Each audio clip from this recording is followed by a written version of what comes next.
우리가 지난 주간 동안에는 갈라디아서에 있는 말씀을 쭉 읽어 보았습니다.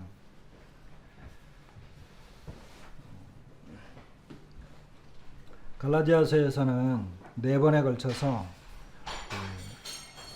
못 박혔다라고 하는 내용의 이런 말씀이 나타나는 것을 보게 됩니다. 이제 그 말씀을 이렇게 보기 전에 우리가 이제 저희가 금요일 날 저녁에 이제 기도 집회로 모이잖아요. 그래서 이제 기도 집회가 다 끝나고 나면 이제 토요일에 그 복음 집회가 있기 때문에 이제 복음 집회 그 시간에 식사를 준비하기 위해서 금요일 날 저녁에는 그 집으로 가면서 농협을 들러요. 그래서 이제 그 다음 날 점심거리를 이제 이렇게 준비하기 위해서 이제 농협을 들릅니다. 농협에 들러서 이제 교회에 필요한 것도 사고 또 우리 집에서 이제 뭐 필요한 것도 이렇게 삽니다. 지난 금요일에는 농협에 들러가지고 이제 이것저것 이제 쭉 그 필요한 걸 이렇게 사러 보면서 이제 그 떡이 보이길래 떡을 샀어요. 근데 왜 샀느냐 하면은 왜 샀을까요?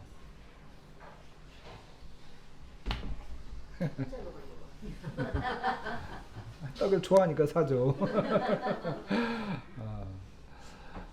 그 이제 특별히 이제 저희 이제 식구들이 아주 딱 이분이 돼가지고 좋아하는 떡이 있어요. 거기를 이제 지나갈 때마다 살까 말까 고민을 하는데 지난 주에는 샀습니다. 그런데 이제 그날 저녁에 이제 너무 늦었기 때문에 그날 저녁에 먹어야 되는데 그날 못 먹었어요. 그래서 이제 토요일 날 아침에 이제 그걸로 아침을 먹으려고 이제 꺼내서 먹으려고 봤는데 이 떡이요 상한 거예요. 보니까 이제 그 안에 이제 팥이 들어있는 그런 떡인데 상한 거예요. 게다가 또 이제 제가 이 후각이 워낙 예민합니다. 저희 자매는 괜찮다고 하는데 요번에 말고 평상시에 괜찮다고 보통 하거든요. 근데 제 코를 넘어갈 수가 없어요. 그야말로 이제 개코죠. 그래서 이제 결국 다른 때 같았으면 아마 우리 자매가 이제 반 어거지로 저기 날짜가 그렇게 됐는데 괜찮은 거라고 그랬을지도 모르겠는데 제가 이제 건강검진을 지난 주간에 받았어요. 목요일인가 막 건강검진을 받았는데 이제 좀 싹 좋은 편이 아니었어요. 나쁜 것도 아니고 싹 좋은 편이 아니었어요. 2번 조직 검사를 이렇게 하더라고요. 그런데 보니까 이제 조직 검사를 해야 되는 정도로 이제 그랬어요. 이제 그런 이야기를 이렇게 하니까 그런 것이 있어서 이제 다른 때 같았으면 웬만하면 먹지 이렇게 할 건데 이제 겁나가지고 버리라고 하는 거예요. 무려 그래가지고 요즘 떡이 비싸잖아요, 그죠? 그래가지고 할인했는데 이제 그 시간에 가면 보통 일반적으로 할인해요. 한 1,000원 정도 할인하거든요. 그러면 이제 한 4,000원 정도에 사 먹을 수 있는데 그걸 날려버린 거잖아요. 여러분 같으면 여러분도 안 드시죠? 상하면.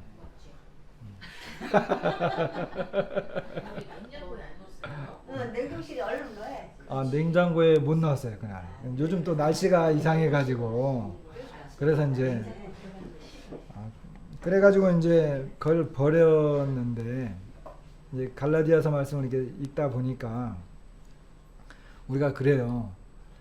이 맛있는 떡도 변하면 버려야 돼요. 좋은 것도 변하면, 그 사람 참 옛날에 좋은 친구였는데, 변했더라. 제가 강자매님하고 거의 한 40년 가까이 모임상을 같이 했는데 여기 와서 보니까 변했더라고요. 예전엔 참 좋았는데 정말 좋았거든요. 예전에는. 근데 여기 와서 보니까 진짜 좋아졌어요. 그래 이제 무엇이든지 변한다라고 하는 것은 좋은 것이 나쁜 것으로 이렇게 변하면 참 안 좋잖아요. 안 좋은 것이 좋은 것으로 변하면 괜찮은데, 근데 좋은 본질이 변하면 참 그것처럼 또 이렇게 역겨운 것도 없어요. 그런데 변하면 안 되는 것이 하나 있는데 그게 바로 복음입니다. 그렇죠? 복음이 변하면 어떻게 됩니까? 복음이 변하면 다른 건 변해도 괜찮아요. 안 먹으면 되니까. 뭐 떡이 안 먹으면 되죠. 근데 복음이 변하면 어떻게 될까요? 복음이 변하면 구원받지 못하는 거예요. 그렇잖아요. 복음이 변질되면 구원받지 못하는 것입니다. 사람이 생명을 얻지 못하는 거예요. 복음은 생명인데, 그리고 하나님의 말씀인데 이게 변했다? 하나님의 말씀을 변질시키겠다? 고린도 우리가 후서를 이렇게 읽다 보니까 뭐예요? 우리는 다른 사람들과 같이 하나님의 말씀을 혼잡하게 하지 아니하는 자라 그랬잖아요. 그게 뭐냐 하면 말씀과 삶이 다른 거예요. 말씀과 삶이 다른 거예요. 사도 바울은 복음대로 말씀대로 살았는데 다른 사람들, 다른 거짓 사도들, 교사들 이런 사람들은 말씀과 삶이 다른 거예요. 그건 이게 혼합된 거예요. 혼합된 사람. 그리고 이 말씀을 자꾸 이제 이상하게 이야기하는 거죠. 그렇게 변질되는 것들, 특히 이제 말씀과 복음이 변하면 구원받지 못해요. 오늘날 수많은 사람들이 교회를 다니고 있어요. 그런데도 어떤 때는 과연 저런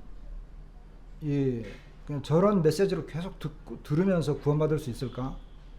이게 제가 하는 이야기가 아니라 제가 이제 어떤 책을 하나 읽고 있어요. 제가 요즘에 읽고 있는 책들 중에 그 저자가 한 사람 있는데 이 사람이 누구냐면 이안 머레이라고 하는 전기 작가, 주로 이제 전기 작가를 많이 써요.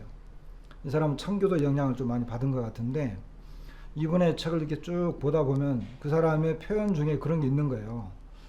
그런 메시지를 계속 들으면서 과연 구원받는 사람이 있을까라고 하는 것입니다. 뭐냐면 다 설명할 수도 없는 것인데 변질됐다는 거예요. 복음이 변질됐다는 거죠. 그래서 오늘날 많은 교회에서는 마음의 평안을 얻는 방법, 긍정적인 이런 생각을 하는 것, 어떻게 하면 행복한 신앙생활을 할 수 있을까? 어떻게 하면 이렇게 주님을 기쁘게 하는 이런 신앙생활을 할 수 있을까? 이런 내용들이 거의 대다수를 이루고 있어요. 그런데 듣기에 좋고 그리고 아주 세련된 이런 메시지들을 드린데도 불구하고 그 안에는 생명을 살리는 복음은 없다는 것입니다. 계속해서 그런 메시지, 그러니까 다른 사람들과 어떻게 하면 좋은 영향을 끼치는 삶을 살 수 있느냐, 편안한 삶을 살 수 있느냐, 고통을 어떻게 하면 덜 수 있는가, 이런 것. 그래서 이렇게 내려놔라든지 또 어떤 이런 행복하려면, 평안하려면, 기쁘려면 어떻게 해야 된다 하라고는 이런 것들이 굉장히 많은데 그러면서 이제 복음은 전하지 않는 거죠. 갈라디아서에서 사도 바울이 이야기한 것이 뭐냐면 이 변질된 복음 이야기하는 것입니다. 그리고 안디옥에 베드로가 왔을 때도 이 복음에 맞는 이 합당한 태도를 보이지 않았기 때문에 사도 바울이 모든 사람들 앞에서 게바를 책망했다라고 하는 표현이 나와요. 모든 사람 앞에서. 개인적으로 만나서 게바를 책망한 게 아니고 뭐예요? 너가 유대인으로서 이방인처럼 살면서 이방인을 유대인처럼 또 하려고 하느냐. 모든 사람들 앞에서 책망하거든요.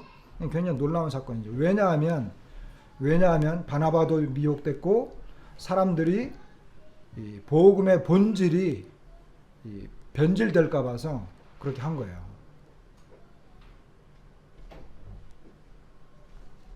우리는 지금 굉장히 그 위험한 시대에 살고 있습니다. 우리가 살고 있는 시대가 그렇습니다. 그래서 이 복음을 찾아보기 어려운, 말씀들은 굉장히 유려하고 화려하고 그 절제되어 있고 세련되어 있는데 순수한 복음은 찾아보기가 어려운 그와 같은 시대에 우리가 살고 있습니다. 그래서 이제 그 많은 이 기독교인들이 평안하고 행복하고 또 즐겁고 이렇게 기뻐하고 이런 어떤 고난을 이제 이겨낼 수 있는 이와 같은 그런 그 삶들을 살기 위해서 굉장히 애를 쓰지만 그러나 그 안에 진짜 생명이 있느냐, 그리고 그 안에 정말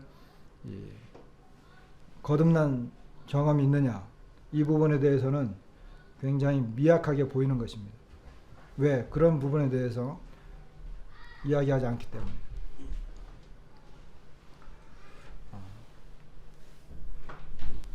그래서 이제 갈라디아서를 보면서 그런 그 느낌을 많이 받았고요.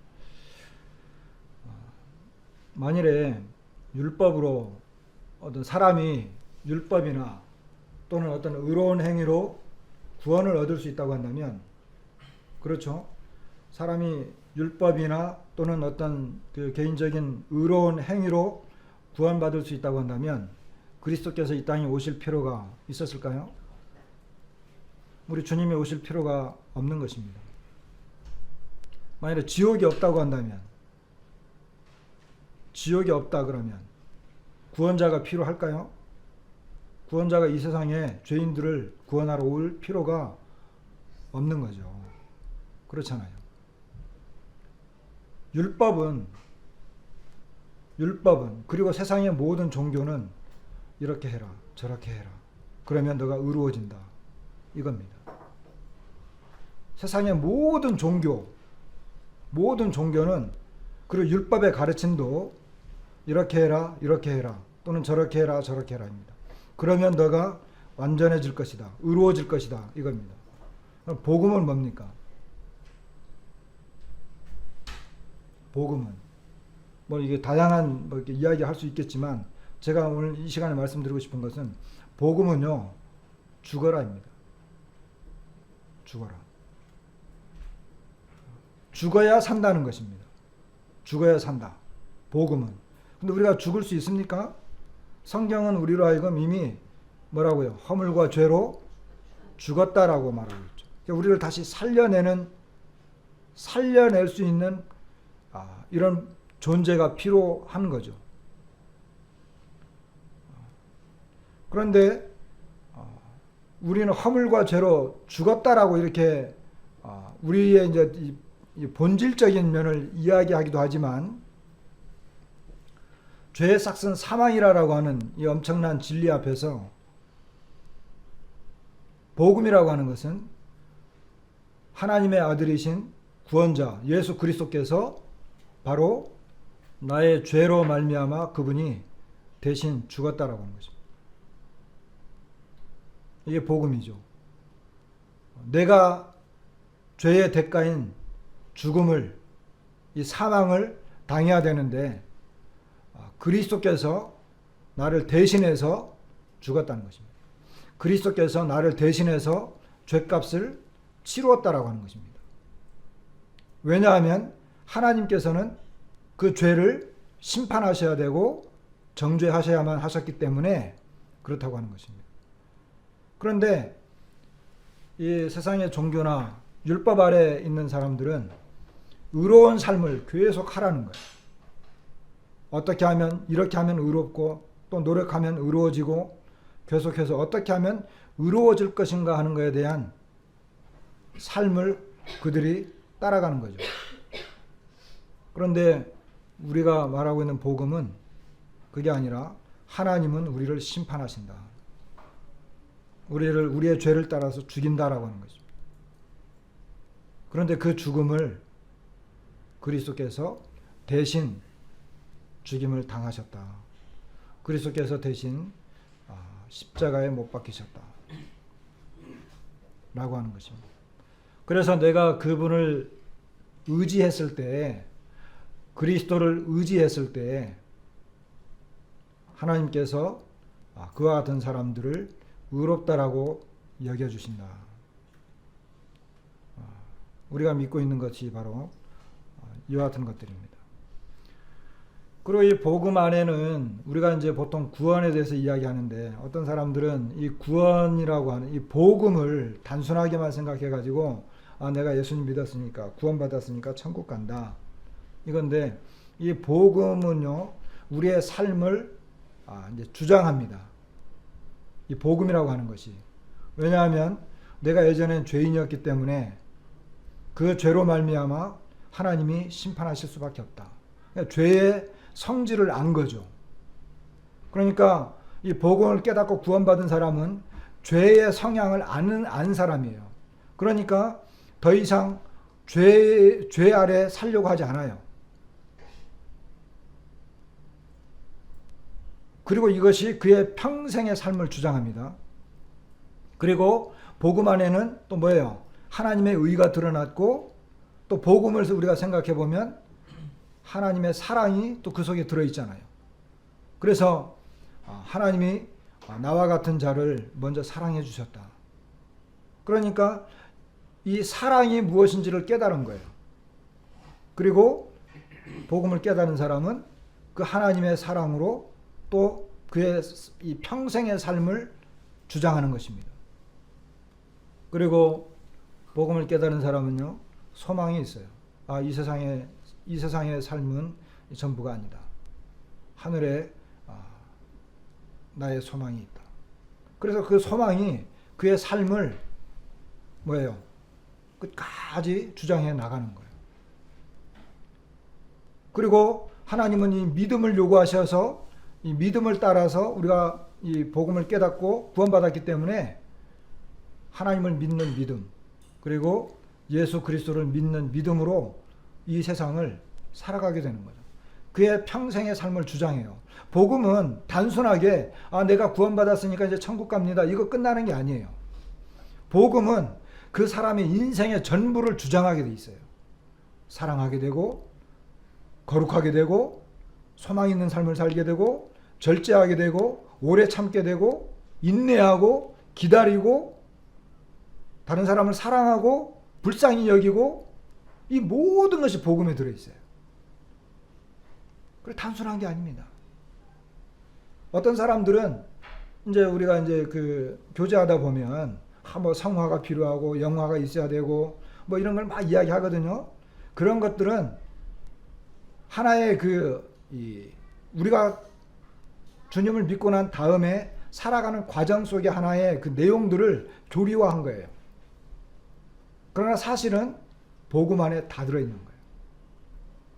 예를 들어 하나님께서 나를 구원해 주셨어요. 내가 복음을 깨닫고 구원받았어요. 그 하나님의 자녀로 태어났어요.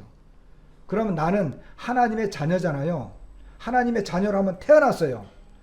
그러면 그 사람이 살아가는 동안 하나님의 자녀가 안 되는 경우가 한 번이라도 있을까요? 예를 들어 제가 우리 하은이를 낳았잖아요. 그럼 태어난 그날부터 쟤는 죽을 때까지 누구 딸이에요? 말하기 어렵겠지만 정수웅 딸이에요. 우리 딸인 거예요. 내 딸이 안 된 적이 한 번이라도 있나요? 한 번도 없어요. 그런 것처럼 내가 하나님의 자녀로 태어났잖아요. 그러면 한 번도 하나님의 자녀가 안 된 적이 없는 거예요. 그렇죠. 내가 복음을 깨닫고 구원받은 다음에는 그 속에 내 속에 생명이 들어있고 내 속에 하나님의 씨가 들어있기 때문에 그 사람은 이제 하나님을 추구하며 이제 살아가게 돼 있는 거예요. 물론 이제 그래서 설명하기 위해서 뭐 이렇게 살면서 성화가 있어야 돼. 나중에 정말 영화가 이루어질 거야. 뭐 이런 이야기는 하지만 사실은 이 복음 안에 출생과 성화와 영화 이것이 다 들어있는 거예요. 이 복음 안에. 그 내가 복음을 깨달았다라고 하는 건 뭐예요? 나는 이미 영화롭게 된 자야. 이것도 깨달은 사람이에요. 이것도 우리가 알고 있어야 돼요. 그래서 하나님께서 우리를 영원 전에 택하셨잖아요. 택하신 그들을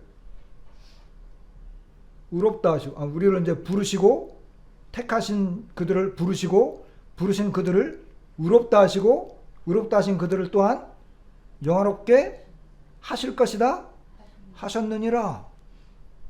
그러니까 이 복음 안에 다 들어있는 거예요. 그러니까 내가 태어난 그 순간 나는 언젠가 뭐예요? 영화롭게 될 거잖아요. 그런데 그 영화롭게 될 거다라고 하는 것은 내가 이미 영화로운 신분이 됐기 때문에 영화롭게 되는 거예요. 내가 열심히 해서 살고 거룩하게 살고 하나님 앞에 합당하게 살면 언젠가 영화롭게 되는 게 아니고 그것 때문에 영화롭게 되는 게 아니고 나는 하나님의 자녀로 태어난 이상 주님이 오는 순간 난 영화롭게 돼버려요. 무슨 말씀인지 이해가 되죠? 성화라고 하는 것은 그리스도인 내부에 심겨진 성령의 근본적인 역사예요. 그래서 우리가 성령의 인도를 따라 살면 그 사람은 그 삶 자체가 성화가 되는 거예요. 다시 말하면 그래서 이 성도라고 하는 것은 우리가 태어날 때부터 죽을 때까지 성도예요. 영원토록 성도예요. 거듭난 그 이후부터. 성도가 아닌 적이 한 번도 없는 거예요.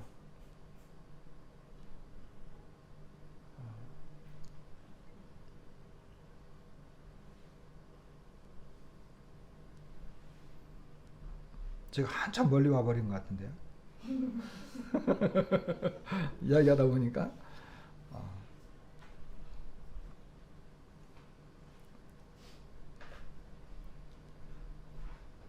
그래서 이 복음에 대해서 이야기하다 그랬는데 이 복음은요 그렇게 뭐 그냥 복음 내가 구원받으면 천국 간다 뭐 그 정도가 아니라 복음은 우리의 삶을 주장하는 것입니다. 그래서 이 복음은 변질되면 안 되는 것이고 그리고 우리의 삶도 베드로가 그랬잖아요. 베드로가 안디옥에 갔을 때 이방인들하고 함께 막 먹다가 저기 예루살렘에서 야고보에게서 온 사람들이 오니까 슬쩍 자리를 피해가지고 안 그런 척 했잖아요. 그러니까 사도 바울이 책망한 거거든요. 우리의 삶도 뭐예요? 삶도 복음에 맞는 삶을 사는 거예요. 왜냐하면 우리가 의롭게 여기 갈라디아서에 있는 것처럼 우리는 본래 유대인으로 이방 죄인이 아니다. 근데 우리가 의롭게 되는 것은 그리스도를 믿음으로 말미암아 의롭게 되는 것이지 율법의 행위로 되는 것이 아니라 그래서 우리의 삶도 이 복음을 따라서 저는 이제 그런 내용들을 이렇게 쭉 보면서 무슨 생각을 하냐면 이방인으로서 구원받으면 이방인의 삶을 그냥 사는 거예요. 내가 유대인이 될 필요가 없는 거예요. 내가 의로운 삶을 살기 위해서 다시 율법 아래로 들어가고 유대인이 될 필요가 없다는 거예요. 할례나 이런 것을 받을 필요도 없다는 거예요. 이게 뭐냐면 자유인 거예요. 왜냐? 우리가 의롭게 된 것은 유대인이든 이방인이든 특히 내가 이방인으로서 의롭게 된 것은 유대교 아래로 들어간다든지 또는 율법 아래로 들어간다든지 할례 같은 걸 이렇게 받음으로 해서 하나님 앞에 의롭게 되는 것이 아니라 믿음으로 의롭게 되기 때문에 예수 그리스도를 믿는 믿음인 거죠. 할례를 안 받아도 되는 거예요. 근데 이것이 유대인들이 볼 때는 자유롭게 보인 거예요. 쟤네들은 할례를 안 받아도 괜찮네? 의롭다라고 의로운 삶을 의로운 자라고 생각하네? 구원받았다고 말하네? 그러니까 우리가 내가 하나님 앞에 의롭다라고 여김을 받는 것은 내가 예수 그리스도를 믿을 때에 그리고 그 믿음이 있을 때 하나님은 그 믿음을 보시고 우리를 의롭다 여겨주시는 거예요.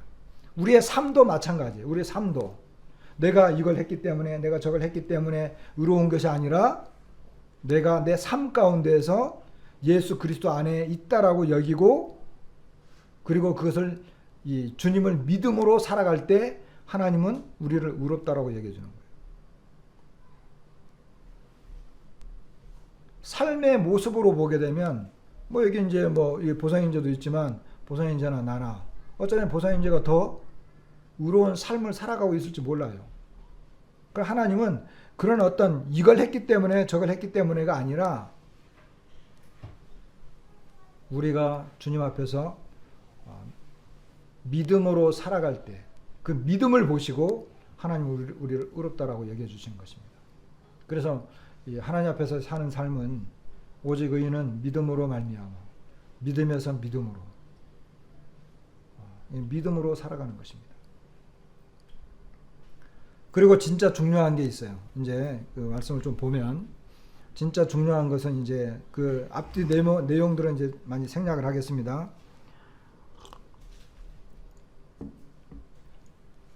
그래서 갈라디아서 5장 6절에 보면 그리스도 예수 안에서는 할례나 무할례나 효력이 없다. 이 표현이요, 효력이 없다 이렇게 말해요. 어떤 사람들은 이게 유대인들이 와가지고 할례 받아야 된다. 할례를 받아야지 이제 하나님 앞에 의로운 그 신분이 된다. 효력이 없다는 거예요. 효력이 없다라고 하는 건 뭡니까? 무가치하다는 거예요. 아무 의미가 없다는 거예요. 하나님 앞에서 뭐가 뿐이라고요? 사랑으로서 역사하는 믿음. 이것은 믿음으로 말미암아 우리가 살아가면서 서로 사랑하는 걸 말해요. 그러니까 하나님 앞에서 필요한 것이 와가지고 유대인들이 그랬을 거예요. 아마 와서 야 너네 할례를 받아야 돼. 할례를 받아야 하나님 의롭게 여겨주고 할례를 받아야 이제 진짜 신자가 되는 거야. 그것은 하나님 앞에 전혀 무가치하다라고 이렇게 말씀하는 거예요. 우리의 삶도 마찬가지예요. 교회 안에서도 성도들이 그러한 어떤 그 내용들을 이야기할 수 있어요. 그런데 진짜 우리에게 필요한 것은 뭐냐면 이것이 중요한 거야, 저것이 중요한 거야, 뭐 그런 것이 아니라 예수 그리스도를 믿음으로 말미암아 살아가게 될 때 역사하는 이런 그 사랑, 다른 사람을 사랑하는 것, 성도들을 사랑하는 것, 사랑을 통해서 능력으로 나타나는 이런 믿음입니다. 내가 정말 하나님을 사랑하고 주님을 사랑함으로 형제를 사랑하는 것, 이게 진짜라는 거예요. 이것이 진짜라는 거예요.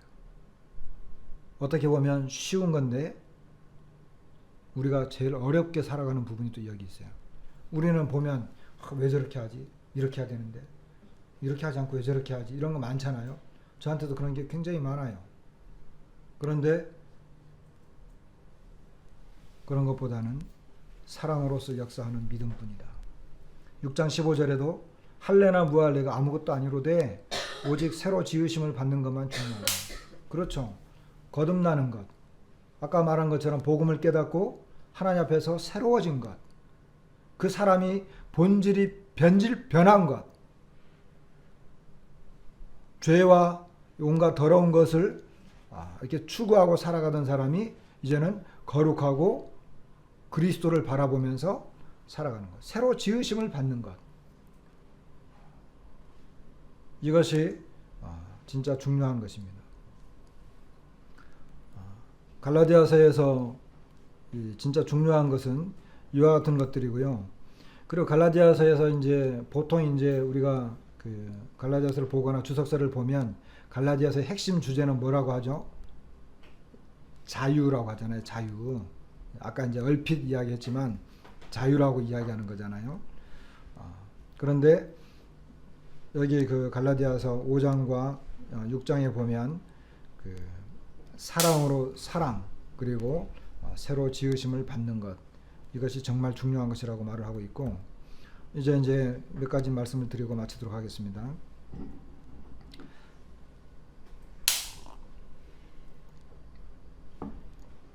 갈라디아서에서 나타난 첫 번째 못 박힘은 우리가 아주 잘 알고 있는 갈라디아서 2장 20절 말씀입니다. 내가 그리스도와 함께 십자가에 못 박혔나니 그런즉 이제는 내가 사는 것이 아니야 오직 내 안에 그리스도께서 사시는 것이라. 이제 내가 육체 가운데 사는 것은 나를 사랑하사 나를 위하여 자기 자신을 버리신 하나님의 아들을 믿는 믿음 안에서 사는 것이라. 내가 그리스도와 함께 십자가에 못 박혔나니. 여기 사도 바울은 자기 1인칭을 말하고 있습니다. 내가 그리스도와 함께 십자가에 못 박혔다. 누가 못 박혔다고요? 내가 못 박혔다는 것입니다. 그리스도와 합하여 세례를 받은 우리는 그리스도와 함께 연합하여 장사된 것을 알지 못하는. 그러니까 로마서 6장에 보면 우리가 십자가에 못 박혀, 예수님이 십자가에 못 박혀 죽으신 것, 주님이 죽으실 때 나도 함께 죽었고, 주님이 장사될 때 내가 함께 장사되었고, 주님이 다시 일으키심을 받을 때 우리가 다시 일어났다. 이런 말씀들을 알고 있잖아요. 사도 바울은 자기 자신이 그리스도와 함께 십자가에 못 박혔다라고 말하고 있습니다. 이게 굉장히 중요하죠.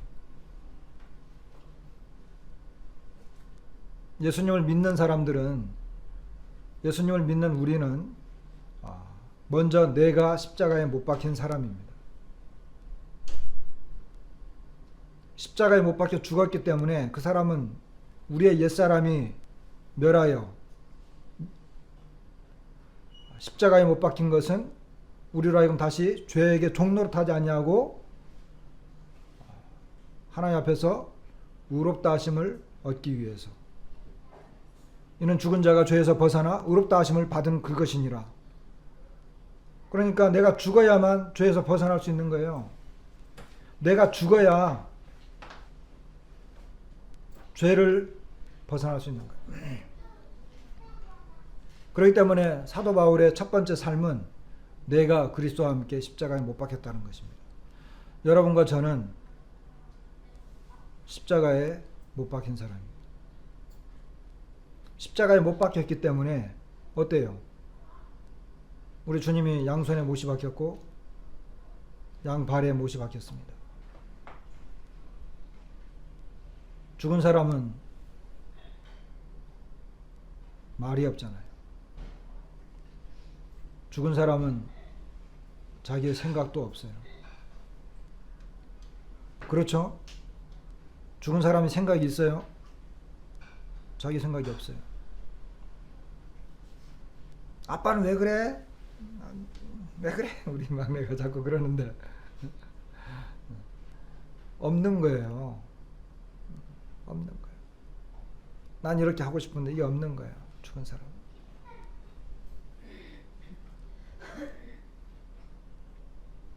사도 바울은 이 갈라디아서 2장 20절만 가지고도 1시간 말씀 전할 수 있는 건데, 여기 갈라디아에서 나타난 이 여러 개 때문에 이것만 우리가 말씀드릴 수 있습니다. 우리가 분명하게 기억해야 될 것, 내가 그리스도와 함께 십자가에 못 박혔다는 것입니다. 다른 사람이 아니라 내가. 그러면 우리의 삶이 변하겠죠. 그렇죠? 그 다음 두 번째, 갈라디아서 3장 13절에는 그리스도께서 우리를 위하여 저주를 받은 바 되사 율법의 저주에서 우리를 속량하셨으니 기록된 바 나무에 달린 자마다 저주 아래 있는 자라 하였습니다. 이 말씀의 그 근원은 3장 10절에 있는데, 무릇 율법 행위에 속한 자들은 저주 아래 있나니 기록된 바 누구든지 율법책에 기록된 대로 모든 일을 항상 행하지 아니하는 자는 저주 아래에 있는 자라 하였습니다. 율법 행위에 속한 자들은 저주 아래에 있다. 우리도 우리의 양심을 따라서 율법 아래 속해서 율법을 의지하면서 살고자 했어요. 그런데 그렇게 살고자 하는 모든 사람들은 다 저주 아래에 있는 것입니다. 그렇기 때문에 그리스도께서 우리를 위해서 저주를 받은 바 된 것입니다. 그리고 율법의 저주에서 우리를 속량하셨다. 그러니까 율법이 말하는 것은 죽이는 거잖아요. 율법이 말하는 것은 정죄하는 것이고 율법이 말하는 것은 심판하는 거잖아요. 결국 율법 아래에 있는 것은 저주거든요. 근데 우리가 내가 율법 아래에서 율법 속에서 내가 하나님 앞에 의로워지려고 했던 그 모든 행위와 노력은 사실 저주받아 마땅한 자의 삶의 모습이라고 합니다. 만일에 그리스도께서 우리를 위해서 저주를 받은 바 되지 않았다고 한다면 내가 저주 받아야 되는 거예요. 내가 저주를 받아야 되는 거예요. 왜? 율법은 죽이는 것이기 때문에. 율법은 우리를 끊임없이 정죄하고 송사하고 우리를 죄 아래 끌어내려서 우리를 고통 가운데 집어넣자. 율법 아래 사는 삶은 정말 저주입니다. 구원받기 위해서 노력하고 애쓰는 이 사람의 모습은 사실 저주입니다. 그런데 그 저주를 예수 그리스도께서 대신 받았구나. 바로 내가 네 저주스러운 삶을 주님이 대신 십자가에서 그 나무에 달려서 대신 저주를 받았구나라고 하는 것이 깨달아지는 그 순간 그 사람은 그 저주에서 풀려나게 돼 있어요. 그리고 그 죄의 짐에서 그가 이제 살아나게 되는 것입니다. 그래서 우리 주님은 우리를 위해서 저주를 받으셨습니다. 세 번째 갈라디아서에서 나타난 못박힘은 갈라디아서 5장 24절 그리스도 예수의 사람들은 육체와 함께 그 정욕과 탐심을 십자가에 못 박았다. 여기 그리스도 예수의 사람들 바로 우리죠. 육체와 함께 우리 육체와 함께 그 정욕과 탐심을 십자가에 못 박았다. 정욕이라고 하는 단어는 파데마라고 하는 단어라고 합니다. 신약 성경에는 대부분이 고난으로 이렇게 번역이 됐어요. 그런데 간혹 이제 감정적인 부분을 이야기할 때도 있습니다. 로마서 7장 5절에는 이것이 이제 어떻게 번역이 됐느냐 하면 우리가 육신에 있을 때에는 율법으로 말미암는 죄의 정욕. 그러니까 뭐예요? 우리 안에 있는 이 죄의 정욕이 우리의 감정을 파고들어서 이 정욕적인 삶을 살도록 하는 이거죠. 죄로부터 오는 죄를 짓고자 하는 일을 욕망 이와 같은 것들이 바로 여기서 말하고 있는 이 정욕입니다. 근데 그것이 어떻게 됐다고요? 십자가에 못 박혔다라고 하는 것입니다. 골로새서 3장 5절에는 그러므로 땅에 있는 지체를 죽이라. 곧 음란과 부정과 사욕과 악한 정욕이다.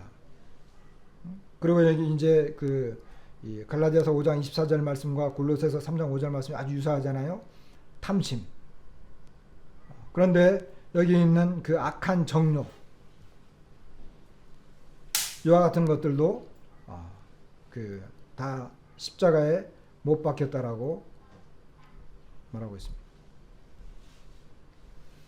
갈라디아서 5장 19절부터 이제 21절까지 보면 육체의 일은 분명하니 곧 음행과 더러운 것과 호색과 우상숭배와 주술과 원수 맺는 것과 분쟁과 시기와 분냄과 당짓는 것, 분열, 이단, 투기, 술취함, 방탕함 이와 같은 것들을 이야기하면서 그리스도 예수의 사람들은 육체와 함께 그 정욕과 탐심을 십자가에 못 박았다. 이렇게 이야기하는 걸 보게 됩니다. 우리 그리스도인들의 삶은 여기 있는 것처럼 음란, 부정, 사욕, 탐심, 그리고 음행, 더러운 것, 호색, 우상숭배, 원수 맺는 것, 분쟁, 시기, 분명 이와 같은 것들을 다 십자가에 못 박았다. 이렇게 말하고 있습니다. 탐심이라고 하는 것은 욕망과 갈망, 충동적인 것. 그래서 마태복음 5장 28절에는 나는 너희에게 이르노니 음욕을 품고 여자를 보는 자마다 마음에 이미 간음했다. 여기 이제 음욕을 품었다라고 하는 이것은 어떤 충동적인 욕망을 말하는 것입니다. 그리고 마가복음 4장 18절에는 어떤 이는 가시떨기에 뿌려진 자니 이들은 말씀을 듣기는 하되 19절에 보면 세상의 염려와 재물의 유혹, 기타 욕심 이런 것들이 들어와서 말씀을 막아서 결실하지 못하게 했다. 그래서 이와 같은 것들은 어떤 충동적이고 정욕적인 이런 욕망들을 말합니다. 그리고 하나님의 말씀이 더 이상 작용하지 못하도록 우리 속에서 그 끊임없이 말하고 있는 이런 욕망을 말하는 것입니다. 욕심. 이와 같은 것들을 다 십자가에 못 박았다고 하는 것입니다. 왜 이런 것을 우리가 이제 오늘날 우리가 이것을 적용해야 되느냐?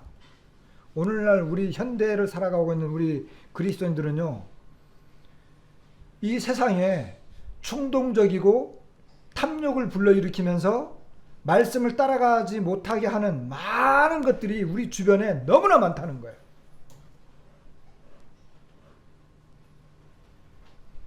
그리고 이와 같은 것들은 이런 그 컴퓨터라든지 또는 이런 스마트폰을 통해서 우리에게 너무나 많은 것을, 저도 이렇게 한 번씩 인터넷 쇼핑 하잖아요. 뭐 이렇게 뭐 하나 사고 싶으면 인터넷 쇼핑을 찾아가는데, 쇼핑을 보다 보면요, 이 우리 마음과 눈을, 생각을 빼앗아가는 게 너무 많은 거예요. 그리고 그 요즘 이제 유튜브 같은 거 이런 거 보면 그냥 뭐 한 1, 2분 이렇게 내가 꼭 보고 싶은 것, 확인하고 싶은 것만 찾아보면 되는데 계속 거기 끌려가요.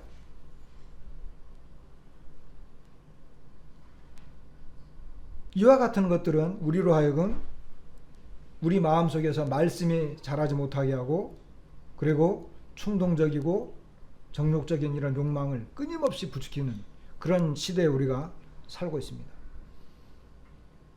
그래서 사도 바울이 고백한 것처럼 이 우리의 정욕과 이 탐심을 십자가에 못 박았다라고 하는 이것이 우리 삶 속에서 나타나지 않으면 우리의 삶이 굉장히 고통스럽고 괴로운 거예요. 여기 아까 이제 그 그리스도 예수의 사람들은 육체와 함께 그 정욕과, 이 정욕이라고 하는 것이 신약 성경의 대부분의 그 번역이 고난, 고통으로 번역됐다 그랬잖아요. 다른 데 번역되어 있는 것은 다 고난, 고통으로 번역되어 있어요. 그러니까 이 우리의 삶 속에서 말씀과 성령의 인도를 따라서, 여기 이제 요 내용이 이 육체의 소욕과 성령의 소욕을 이야기하는 그 부분에 나와 있기 때문에 성령의 소욕을 따라서 성령의 열매를 맺으면서 살아야 되는데, 그 살지 못하는 고난과 고통이 바로 여기 있는 거예요. 왜 현대인들이 이런 고통스러운 삶을 사느냐? 말세에 고통하는 때가 이르리니, 지금 우리가 이 고통하는 때에 살고 있는 거예요. 그 사도 바울이 디모데전서, 디모데후서에서 말하는 이 고통하는 이 말세는 바로 지금 우리를 말하는 거예요. 우리를. 그래서 오늘날 살아가는 사람들은요, 이 마약과 이 음란의 정욕과 그리고 수많은 탐심, 이 현대인들이 이것을 극복하지 못해요. 그럼 그리스도인들은 어떠냐? 우리가 이제 마음을 터놓고 교제해 보면, 성도들끼리 교제해 볼 때 우리 속에 이것을 극복하지 못해요. 특히 이제 우리나라 이제 많이 부해졌잖아요. 부하니까 사실 어때요? 넘쳐나는 삶을 살아요. 없어도 되는 것을 너무나 많이 갖고 있어요. 한쪽에서는 굶어 죽고 있는데, 한쪽에서는 성경도 없고 복음을 전하고 싶은데 돈이 없어서 가보지 못하고 뭔가 책 하나 만들지 못하고 전전긍긍하며 살아가는데, 대한민국에 살고 있는 우리는 너무나 부해가지고 없어도 되는 것을 계속해서 불러들여서 모집하고 있어요. 이것은요, 죄악된 삶입니다. 따지고 보면 우리가 성령 안에서 정말 이 영안의 눈을 뜨고 그리스도를 바라보기 시작한다면 우리의 삶이 굉장히 절제되고 깔끔해질 거예요. 그런데 오늘날 우리가 이와 같은 부분에 있어서 많이 연약한 부분을 갖고 있다라고 하는 것입니다. 에베소서 2장 3절에도 보면 전에는 우리도 다 그 가운데서 우리 육체의 욕심을 따라 지냈다. 육체와 마음에 원하는 것을 했다. 그러니까 내가 이 정욕과 탐심을 십자가에 못 박았다라고 하는 이런 기본 이 기준을 갖고 있지 않으면 어때요? 예전에 내가 살던 그와 같은 동일한 마음의 생각과 이 원하던 것을 하고 있는 똑같은 삶을 사는 거야. 그러니까 오늘날 그리스도인의 삶이 그리스도인의 삶인지 그냥 불신자의 삶이 구별이 안 되는 거예요. 구원받기 전의 삶과 구원받은 후의 삶이 구분이 쫙 갈라지지 않은 거예요. 왜 그러느냐? 이게 없기 때문에 그렇습니다. 유혹의 욕심, 에베소 4장 22절에 보면 유혹의 욕심, 썩어져가는 구습을 따르는 옛사람을 벗어버리라 그러는데 왜 여전히 옛사람대로 살아가느냐? 이 유혹의 욕심을 왜 십자가에 못 박지 못했느냐? 이것입니다. 근데 사실은 우리는 다 그 못 박은 사람들이잖아요.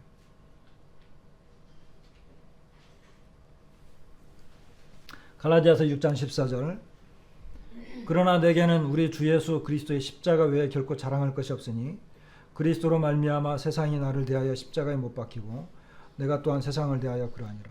우리는 세상에 대해서 십자가에 못 박혔습니다. 요 내용은 그 사람들이 이제 할례를 받게 하는 이유가 너희로 하여금 너희로 자랑하려고 하는 것이다. 그러면서 사도 바울이 내가 자랑할 수 있는 것은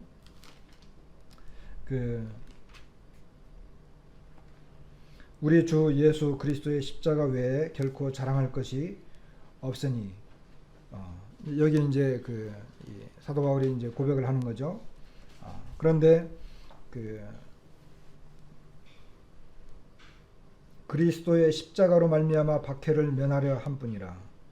그리고 너희에게 할례를 받게 하려 하는 것은 그들이 너희 육체로 자랑하려 함이라. 육체로 자랑하려 함이라. 사람들이 할례를 받으면 할례 받은 것 그것을 자랑하고 싶은 거예요. 나는 이렇게 하나님 앞에 이와 같은 모습을 갖고 있어. 아까 맨 처음에 말씀드렸지만 우리가 하나님 앞에 의롭다움을 얻는 것은 믿음밖에 없습니다. 성령 안에서 예수 그리스도 안에서 하나님을 믿는 믿음으로 살아가게 될 때 하나님께서는 예수 그리스도 안에서 우리의 믿음을 보고 믿음으로 살아가는 모습을 보고 우리를 기뻐하시고 의롭다 해요. 믿음으로 살아가는 것입니다. 가난해도 지식이 없어도 여러 가지로 부족하다 하더라도 연약한 자라 하더라도 믿음으로 살아가면 그 속에서 하나님의 능력이 나타나요. 그래서 사도 바울은 오히려 약한 것을 자랑하고 계속해서 약한 것으로 들어가잖아요. 계속해서 약해지려고 하는 이유가 뭐겠어요? 가난해지려고 하고 뭐 이렇게 멸시와 천대를 받으려고 하고 계속해서 어려워지려고 하는 이유가 뭐겠어요? 하나님의 능력으로 살아가려고 하니까. 그런데 자기가 다 갖고 있으면 모든 지식을 갖고 있으면 그 능력으로 살아가잖아요. 그런데 사도 바울은 하나님의 능력으로 살기를 원했던 거예요. 오직 하나님만 의지하고자 했던 거예요. 근데 여기 있는 사람들은 뭐예요? 육체를 자랑하고 싶은 거예요. 육체를. 나 이런 사람이야. 나 이런 사람이야. 이거 하고 싶은 거예요. 그런데 사도 바울이 뭐라고 말하고 있어요? 우리 주 예수 그리스도의 십자가에 결코 자랑할 것이 없으니 그리스도로 말미암아 세상이 나를 대하여 십자가에 못 박히고 내가 또한 세상을 대하여 십자가에 못 박혔다. 여러분, 우리는 세상에 대해서 못 박힌 사람들입니다. 지식이 없어도 가난해도 여러모로 연약하고 부족해도 우리에게는 하나님의 능력으로 살아갈 수 있는 그런 근거가 있어요. 우리는 세상에 대해서 십자가에 못 박힌 사람입니다. 세상에 대해서 자랑할 게 없어요. 내가 자랑할 것이라고 하는 나의 연약함 또는 예수 그리스도의 십자가. 그 당시에 십자가를 자랑한다라고 하는 것은 우스운 이야기였잖아요. 그죠? 유대인에게는 거리끼는 것이고 헬라인들에게는 어리석은 거였잖아요. 십자가를 자랑한다라고 하는 것은 십자가는 그 당시 세상에서 가장 부끄럽고 그리고 치욕적인 것이고 이 말을 꺼내기 어려운 거였어요. 그 당시 십자가, 로마가 지배하던 당시니까. 그런데 십자가만 자랑하는 거예요. 그리스도의 십자가. 오늘날 우리는 그리스도의 십자가를 자랑하지 못하고 있죠. 여러분, 이제 주변에 우리가 살고 있고 사람들을 많이 만나게 되고 또 복음을 전하는데 이 구원의 복음에 대해서, 내가 구원받은 것에 대해서 자랑하시기 바랍니다. 나는 그리스도를 믿습니다. 그리스도가 나의 주님이십니다. 그리스도를 자꾸 이야기하다 보면 이런 이 갈라디아서에 있는 말씀들이 우리 삶에 적용이 돼요. 그리스도를 자랑하면서, 그리스도를 이야기하면서 나를 막 이렇게 내세울 수는 없잖아요. 그렇죠? 그리스도를 막 자랑하면서 나는 뭐 이렇게 부자야, 나 이렇게 가진 게 많아, 나 이렇게 막 똑똑해, 이런 거 말할 수 없는 거예요.